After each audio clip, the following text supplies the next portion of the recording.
गढ़वाल की शान न्यूज़ से वरीश चंद्रा और मेरे साथ कैमरामैन है विनोद सिंह जी। और मैं आज आया हूँ मोबेवाला का क्षेत्र गोल मार्केट में। और मैं जहाँ पर हूँ यहाँ पर क्लिनिक है और मेरी मुलाकात हो रही है डॉक्टर सुरेंद्र कुमार जी से। सबसे पहले सुरेंद्र कुमार जी नमस्कार। जी नमस्कार सर, थैंक यू। आपका चैनल में स्वागत है। Welcome sir, welcome. जैसे कि डॉक्टर साहब इस समय शीतलहर चल रही है, ठंड भी बढ़ रही है, लेकिन कभी कभी दिन में गर्मी का एहसास भी हो रहा है। लगता है कि मौसम परिवर्तन होने जा रहा है। इस समय जो मरीज़ हैं कहीं कहीं शिकायत है कि उल्टी के मरीज़ भी हैं और दस्त के मरीज़ भी हैं, सिर दर्द भी हो रहा है, तमाम तरह से जैसे पेट दर्द भी हो रहा है, तरह तरह की बीमारियां हो रही हैं। इसमें क्या कहना है आपका? देखिए, जिस टाइम पे हम लोग सर्दी में आते हैं और सर्दी के बाद जब हमारी सर्दी जाती है तो उस दौरान हम लोगों को अक्सर सर्दी में ज़ुकाम की शिकायत ज़्यादा होती है। जब हमारे यहाँ सर्दी आती है तब भी हम लोगों को ज़ुकाम ज़्यादा लगता है, बुखार होते हैं, दस्त लगते हैं। तो ऐसे ही जिस टाइम सर्दी हमारी जाती है तो उस टाइम पे भी हम लोगों को बीमारियाँ घेर लेती हैं। तो मेरा मानना ये है कि उसमें हम सब लोग अपना ध्यान रखें, थोड़ा सा कपड़े का इस्तेमाल रखें करके। अगर हम अच्छी तरह से कपड़े का अपना ध्यान रखेंगे तो हमें सर्दी नहीं लगेगी। ये ध्यान रखें कि हमारा शरीर गर्म ना हो, हम सही हिसाब से जो है ना पहले थोड़ा सा अपने आप को ठंडा कर ले शरीर, उसके बाद नहा ले। ज़्यादा ठंडे पानी में एकदम नहा लेंगे तो हम लोगों को सर्दी लग जाएगी। तो ये तो इस तरह के बचाव होते हैं। इसके बाद हम लोग क्या करते हैं कि जिस टाइम कोई हमारे पास आता है कि मेरे को जुकाम लगा हुआ है जी, हल्का बुखार है, तो हम सब लोग ये है कि एलोपैथ में फिर दवाई देते हैं उन लोगों को। क्योंकि मैं CCH कर रखा है और मैं गोल मार्केट में बैठा हूँ। प्राथमिक स्वास्थ्य केंद्र होता है हम लोगों को, जो हमारे मोहल्ले पड़ोस के लोग आते हैं तो उन लोगों को हम लोग दवाई देते हैं। डॉक्टर साहब, जैसे कि इस समय मौसम परिवर्तन हो रहा है तो आपको जो यहाँ पे मरीज आ रहे हैं, जो पेशेंट आ रहे हैं, वो किस तरह के पेशेंट आ रहे हैं आपके पास? जी, वो नॉर्मल वही है कि किसी को सर्दी, किसी को जुकाम, किसी को खांसी या हल्का बुखार, इस तरह के ही पेशेंट आते हैं हमारे पास।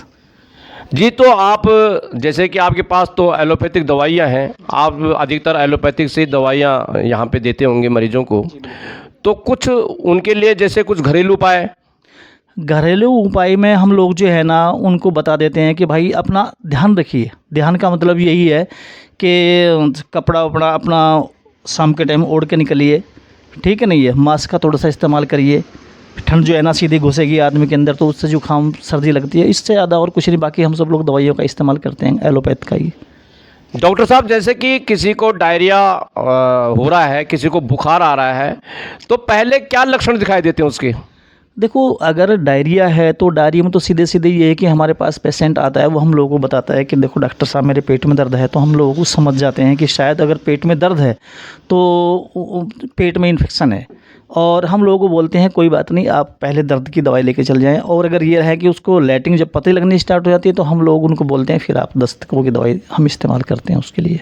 जैसे कि किसी मरीज का कहना है कि अब मेरा दिल मचल रहा है, तो उसमें क्या लक्षण है? पहले दिल मचलने में तो सिर्फ ये होता है कि उसको उल्टी का एहसास होता है, उल्टी होती नहीं। मचलने का मतलब सिर्फ इतना सा होता है।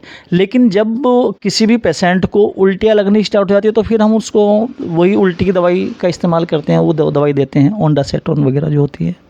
डॉक्टर साहब, जैसे कि आज लगातार देखने को मिलता है कि हर कोई 100 में से जो है 80% जो है बीपी के मरीज हैं, शुगर के मरीज हैं, थायराइड हैं, तो क्या इस तरह के मरीज भी आपके पास आते हैं?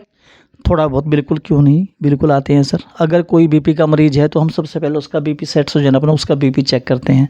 बीपी जब लगता है कि उसका बीपी बढ़ रहा है और उसकी एज देखते हैं कि उसकी एज कितनी है। अगर एज कम है तो उसको बोलते हैं कि बस अपने आप थोड़ा सा ध्यान रखें। अच्छा, उसे दवाई नहीं दी जाती है। लेकिन जब आदमी की उम्र लगभग 50, 55, 60 के 70 के आसपास चली जाती है और एक बार देखते हैं, 3-4 दिन बाद फिर दोबारा देखते हैं, 5-7 दिन बाद फिर देखते हैं, अगर लगता है कि बराबर उसकी जो है ना बीपी बढ़ता जा रहा, तो अब उसको हम एडवाइस करते हैं कि फिर आप दवाई ले लीजिए बीपी की। डॉक्टर साहब, बीपी के मरीज को क्या क्या सावधानी बरतनी पड़ती है? देखो, अगर किसी को बीपी है तो सीधी सी बात है कि उसे नमक का इस्तेमाल कम से कम करना चाहिए। नमक का इस्तेमाल करने से जो है ना बीपी हमारा ज़्यादा बढ़ जाता है। और जैसे कि किसी का ज़्यादा शुगर बढ़ा हुआ है, उसे क्या सावधानी बरतनी चाहिए? देखो, अगर किसी को शुगर बढ़ा हुआ है तो शुगर में तो सीधी-सीधी ये है कि बहुत सारी चीज़ें हैं जिनका हम लोगों को परहेज़ करना पड़ेगा, क्योंकि शुगर हमारी ऐसी है कि वो है स्वीट पॉइज़न, वो है हमारा मीठा जहर। अगर किसी को शुगर हो गया तो धीरे-धीरे उसकी हर चीज़ें जो है ना वो काम करना बंद कर देंगी एक टाइम पे जाकर। आँखें पे बहुत ज़्यादा प्रभाव पड़ेगा, हमारे हार्ट पे, हमारे लीवर पे, हमारी किडनी पे।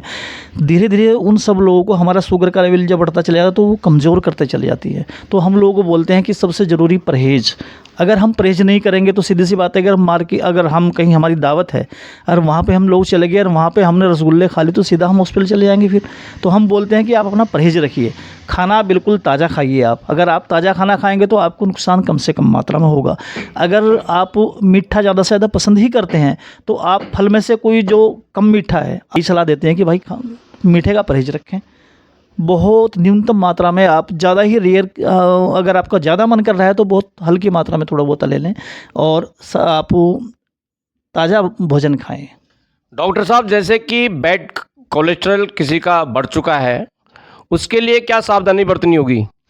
कोलेस्ट्रॉल में ये है कि जब आदमी का कोलेस्ट्रॉल बढ़ता है ना तो सर उसमें ये रहता है कि हम लोगों का उसमें भी हम लोग परहेज़ बहुत ज़रूरी हो जाता है हम लोगों का, क्योंकि जब खून गाढ़ा हो जाता है तो उससे हमारी हार्ट की प्रॉब्लम जो है ना वो ज़्यादा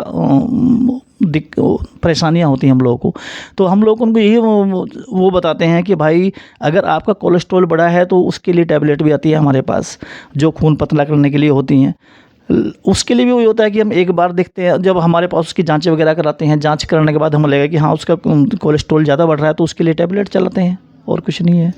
डॉक्टर साहब, आपके कार्यकाल के दौरान जब से आप इस लाइन में आए हैं, सबसे पहले तो मेरी बहुत बहुत शुभकामनाएं, क्योंकि डॉक्टर जो होता है वो अपने आप में भगवान का दूसरा स्वरूप होता है। और मेरा कहना यह है कि आपके जीवन में कभी ऐसा पेशेंट, ऐसा मरीज़ आया कि जिसको आप संभाल नहीं पाए, उसको आपने आगे रेफ़र करने की बात करी? बिल्कुल सर, बिल्कुल। मेरे तो क्योंकि मेरी टोटल एज अभी जो है ना वो 50 के आसपास है, तो मैं पिछले 25 साल से इस लाइन में हूँ। 8-10 साल तो मैंने हॉस्पिटलों में काम किया है, उसके बाद जो है ना फिर धीरे-धीरे जो है ना मैं प्रैक्टिस में चला आया। तो मेरे तो घर की में की जो है ना, मेरे घर के अंदर जो मेरी मिसेज है उसको ही कैंसर है, तो मैंने खुद उसका इलाज जाकर जो है ना पीजीआई चंडीगढ़ से कराया हूँ। और इसके साथ कम से कम मैंने पीजीआई के अंदर जाके, मैं अपनी बहुत बड़ी बात नहीं करता, कम से कम मैं कोई 20 पेशेंट लेके गया हूँ जो पीजीआई चंडीगढ़ में कराए हैं ठीक। इसके अलावा दिल्ली आपके एम्स में कराए हैं ठीक। अच्छा, सफदरजंग में एक हमारा जल गया था तो उसको लेकर जो है ना सफदरजंग गए हैं, तो बहुत सेवा की है मैंने। लेकिन यहाँ देहरादून में आकर तो मैंने बहुत ज़्यादा नहीं, लेकिन अपने गाँव में जो है ना वहाँ से काफ़ी पेशेंट जो है ना मैं हॉस्पिटल में लेके गया हूँ। साथियों, आप देख रहे हैं गढ़वाल की शान न्यूज और मेरे साथ जुड़े हुए हैं डॉक्टर सुरेंद्र कुमार जी। साथियों, यहाँ पे अपने आप में डॉक्टर सुरेंद्र कुमार जी अपने आप में मशहूर हैं। उनका कहना है कि मैं सबसे पहले प्राथमिकता जो स्वास्थ्य की बात कर रहा हूँ, मैं CCH का डॉक्टर हूँ। इसमें प्राथमिक उपचार होता है और अगर कोई बड़ा मरीज आ जाता है तो मैं उसे अच्छे अस्पतालों की बात बताता हूं, उनको अच्छे अस्पतालों में भेजता हूं ताकि वो स्वस्थ रहें, मस्त रहें। डॉक्टर साहब, आपका चैनल में जुड़ने के लिए बहुत बहुत धन्यवाद। Thank you sir, thank you.